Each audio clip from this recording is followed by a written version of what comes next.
次到。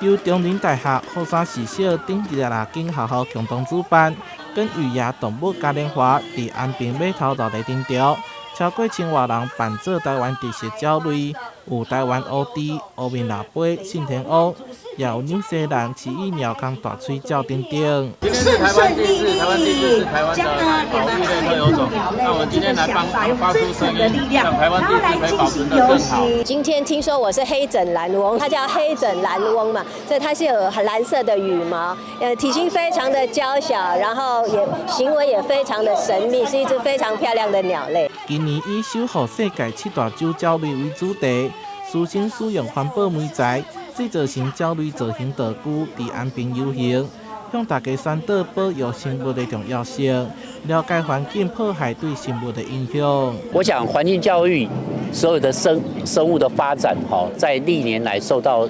国际越来越大的重视。那感谢长荣大学跟我们第9年的合作，我们非常开心，我们能够把环境、还有动物、还有我们未来的有序发展能够结合在一起。而且在安平，我们从台南这里出发，我们希望能够让台南也成为一个近邻永续的发展城市。